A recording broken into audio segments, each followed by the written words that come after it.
welcome back. Welcome if you're new. So this energy that we are in right now, I just wanted to talk about, we have a couple of really strong stelliums going on right now. We have a Pisces stellium and an Aquarius stellium. And I just wanted to touch on the Pisces stellium a little bit. And this will reach its height on the 28th, February 28th, when we will have the Sun, Mercury, and Saturn all conjunct at 9 degrees of Pisces. And 9 degrees of Pisces, if we are looking at the Sabian symbols, it would be the Jockey. Let me see, I have a picture I can show you real quick. So this is what the Sabian symbol for 9 degrees of Pisces looks like. And the Jockey represents how we move forward into the world to attainment. It's not like let somebody else do the work energy. It's a feeling of wanting to achieve all that you can. If we don't want to be mediocre, right? If we want to be good, we need to practice. We need to practice a lot, right? We need to take guidance and be able to learn new things. And there's a goal intended here. We need to have a goal, right? So this is energy of self-determination, of overcoming obstacles, of struggling to achieve, wanting to move forward. It's that oomph, right? It's the necessary energy for us to become more sharp and in this competitive world that we live in, right? It's the energy of evolution, of striving to do better, striving to accomplish, to get more, and to get more and to really move forward, you need to buckle down, and that could mean giving up pleasures, giving up comforts, giving up some securities so that you could get the job done, right? And again, you have to have a goal. You can't hit a target without a goal, right? So focus on a goal. Learn from people who know how to teach and focus your attention. Okay, practice. You have to, practice a lot to get the job done, to get really good. Because anything else, it will probably leave you feeling unfulfilled, bored. And if we ignore this need to move forward and to excel, this is often what can lead to things like depression, or to things to avoid or to cope with. We're speaking now of like antidepressants or drugs, cigarettes, alcohol, shopping, anything that distracts us, and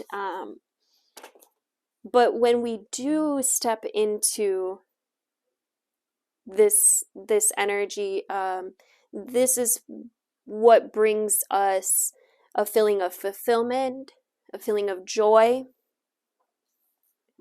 And then, Saturn is the worker. Saturn is steadfast and disciplined and responsible and committed and reliable, right? Saturn represents hard work and endurance and patience.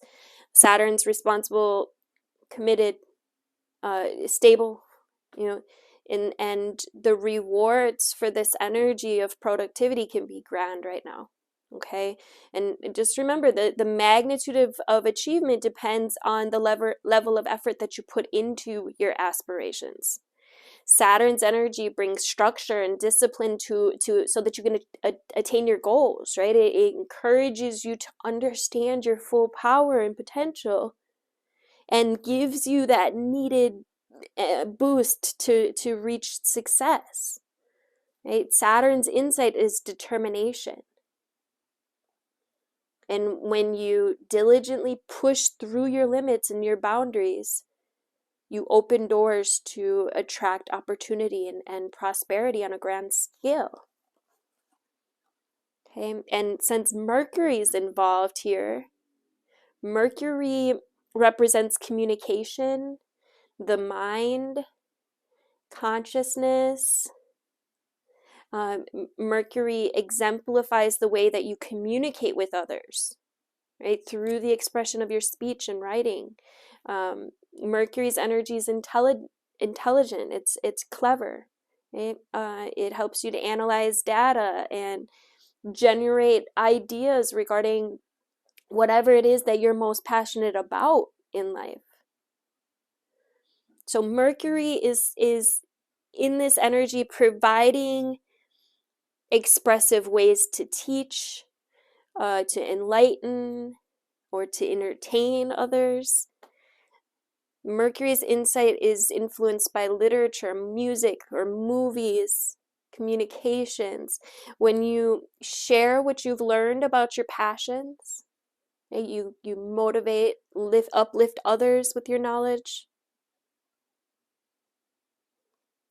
And the Pisces energy is very sensitive, very spiritual, it's adaptable, it's intuitive, it's kind, it's imaginative and mystical, right? It's water energy ruled by Neptune, the 12th house.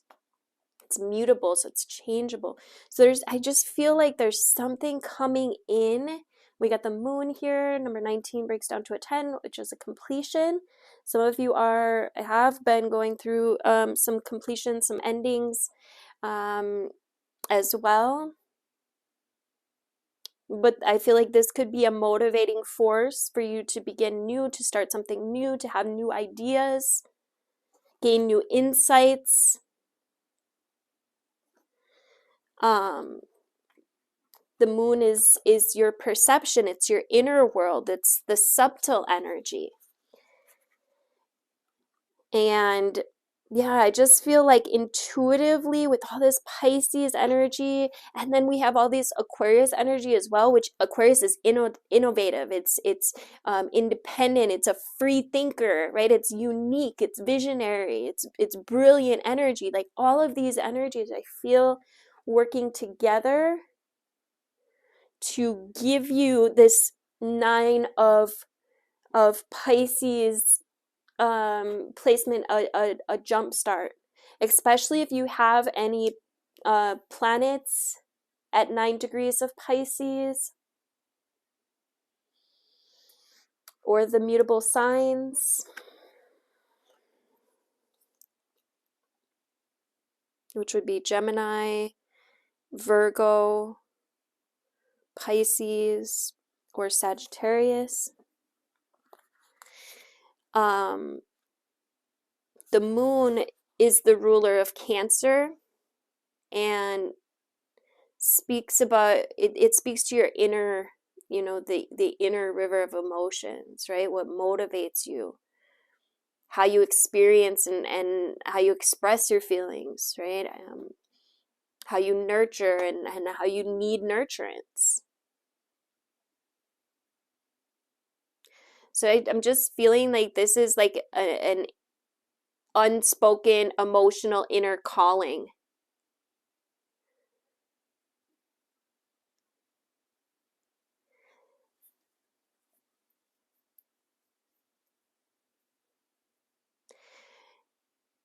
You may find that you can achieve a lot when you look towards your feelings rather than the logic to move this situation forward. Notice any strange responses to anxiety, any like touchy, like personal defenses, insecurities, either in your own motivation or in those around you. And then you can go deeper and tend to the fear that lies underneath these behaviors. And then we have number 36, which breaks down to a 9, the midheaven. The midheaven contains clues about how your family trained you to be visible in the world, your relationship to other people's authority, and how you would step into your own personal authority, right? It describes the future mountaintop, the pinnacle of your work in the world. And I feel like many of you, especially if you're guided here, you are being guided to a new mountaintop where you will be able to climb to the top. The midheaven's the highest point in the chart, right? It's where the sun would be at midday. And it acts kind of like a flagpole at the top of your personal castle. It's a good time to inventory your personal reputation and ask what you can do to strengthen it. For some of you, this could be related to like career. Maybe you want to update your website, or like look at your definition of success and make sure it's your own, right? Make sure it actually makes you happy, and it's not one that maybe you've inherited from your family members or mentors. You could think about the training that you've received and you know, from whoever these authorities were, whether they were your parents, your loved ones, your spouse, and notice where it still serves you and where you need to release their preconceptions and step into something bigger, something of your own. You may need to go back to like some hidden dreams, or reawaken an ambition that might not really make sense to anyone else. If you choose not to seek your sense of accomplishment, you know, as reflected in the outside world, your midheaven can speak of a quieter sense of personal authority. This is your life, right? Define the mountaintop for yourself, and then take a step in that direction. The challenge here can be traditions, you know, other people's expectations, or your family history. It may be complementary to your idea of your own potential, or they may be hurdles, you know, that you need to overcome to find your true path. But underneath all that worldly sense of ambition is a soul's longing to live out its potential, right? So listen to the call. Thank you guys so much for liking, commenting, subscribing, sharing, all the things. Love you guys.